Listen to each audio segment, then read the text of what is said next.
자, 이게 경매에 붙여졌어. 압류를 당했어. 이 아파트가. 그러면 근데 저당권이 있어. 선순위 저당권이 있어. 그러면 최선순위 저당권자, 2순위 저당권도 있어.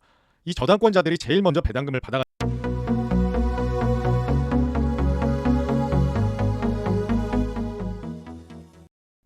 안녕하십니까. 보증금 잘 받아들이는 서초동에서 법률사무소 기준을 운영 중인 전국구 부동산 전문 변호사 권충선 변호사입니다. 오늘은 변호사님, 대항력이 뭡니까? 대항력이 무엇인지에 관하여 말씀드리도록 하겠습니다. 우선 조문 함께 읽어보시죠.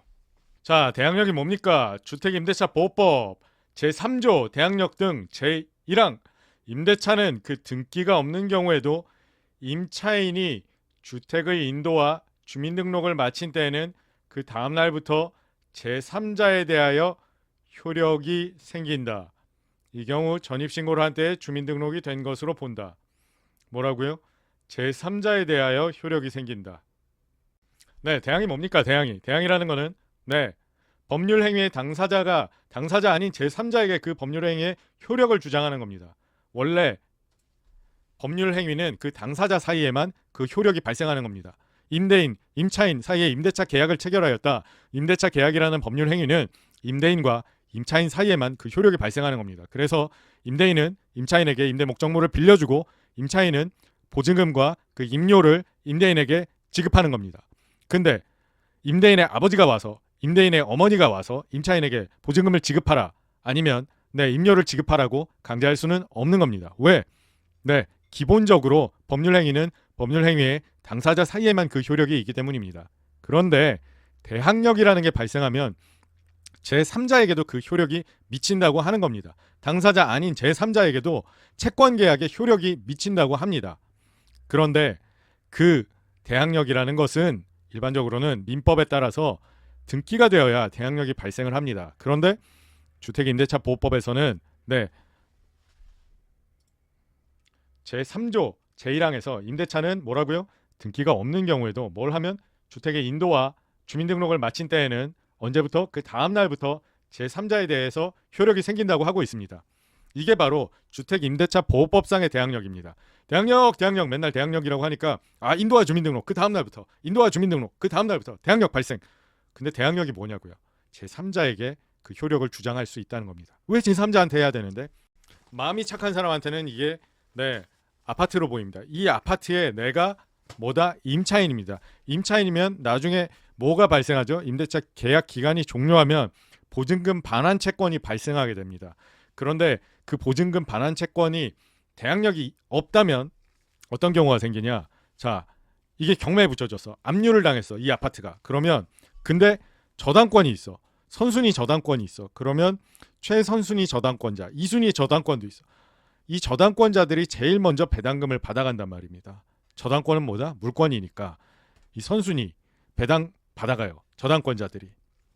그런데 더 정확하게 얘기하면 채권자들이 배당을 받아가는데 채권자들 중에 저당권자, 근저당권자인 채권자들이 돈을 먼저 받아가는 거죠.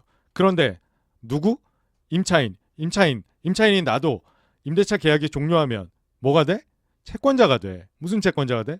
보증금 반환 채권을 가진 임대인에 대한 채권자가 되는 거죠. 그런데 일반 채권자들은 어떻게 되냐? 평등 배당을 받아요.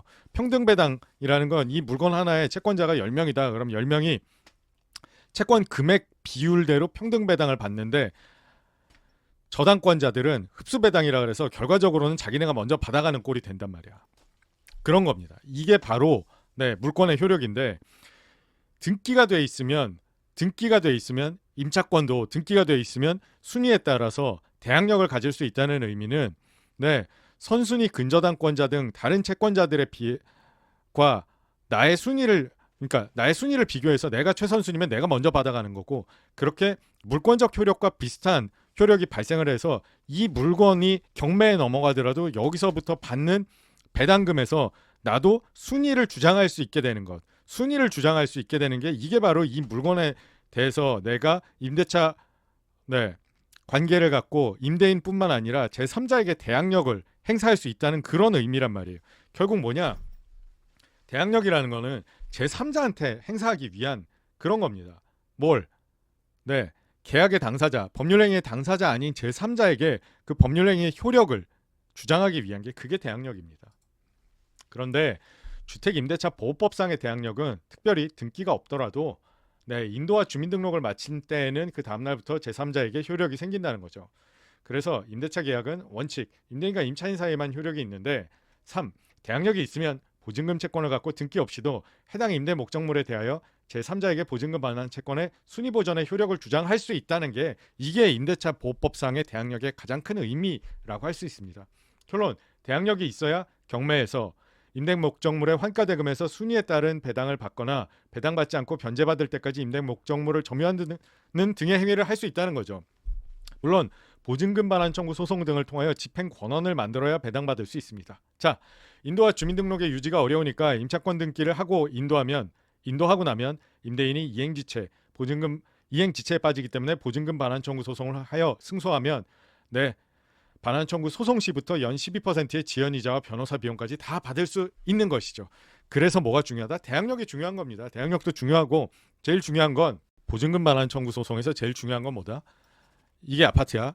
내가 임대 목적물로 삼은 임대 목적물이야. 부동산이야. 이때 이 물건의 가격이 얼마인지, 그 다음에 내 보증금은 얼마인지, 그리고 여기서 대항력을 내가 취득하게 되면 내 순위는 어떻게 되는지, 이 세 가지가 제일 중요한 겁니다. 이게 얼마짜리 물건이고 내 보증금이 이 물건보다 내 보증금이 더 낮아야 되겠죠. 더 높으면 뭐다? 깡통 전세. 그렇죠. 그러면 받아내기 정말 어려워지는 거죠. 왜? 우리가 알고 있는 유일한 임대인의 재산은 이 아파트뿐이 없기 때문이죠. 다른 재산은 알아내려면 집행 권한을 받아야지 알아낼 수 있습니다. 결국 승소해야지만 다른 재산이 뭐가 있는지 알 수 있는데 다른 재산이 없을 수도 있는 거고요. 없을 가능성도 되게 큽니다. 또 다른 재산에도 대항력 있는 선순위 임차인들이 또 근저당권자가 있을 가능성이 큰 거죠. 오늘은 대항력이 무엇인지에 관해서 말씀드려봤는데 최대한 쉽게 설명드린다고 드렸는데 잘 이해하셨을는지 모르겠네요. 그렇습니다. 대항력이라는 것은 계약관계 등 법률행위의 효력을 제3자에게 주장할 수 있는 능력이다. 제3자에게. 그래서 제가 이 물건의 소유자라면 대항력 이런 거 원래부터 발생하지가 않습니다. 등기도 안 돼 있다. 등기할 수도 없고요. 그렇기 때문에 물건의 소유자 또 뭐 수분양자들은 대항력이라는 것 자체를 행사할 수가 없는 거고, 대항력을 행사하려면 법률행위, 이 경우에 있어서는 임대차라는 법률행위가 있어야 되고, 임대차라는 법률행위의 효력을 제3자한테 주장할 수 있는 것, 이것이 주택임대차 보호법상의 대항력이다. 오늘은 보증금 반환 청구 소송과 관련하여 굉장히 중요한 개념인 대항력, 인도와 주민등록을 받게 되면 그 다음날부터 대항력이 생긴다고 하는데 그 대항력의 의미가 무엇인지에 관하여 살펴보았습니다. 부동산에 관한 법률 문제가 있으십니까? 보증금을 못 받고 계십니까? 언제든지 02-545-8272 어디로? 02-545-8272로 전화하셔서 권충선 변호사를 선임하시고 02-545-8272로 전화하시면 권충선 변호사입니다. 무엇을 도와드릴까요? 하고 제가 전화를 받겠습니다. 문제를 깔끔하게 해결하시기 바랍니다. 긴 영상 시청해 주셔서 대단히 감사합니다.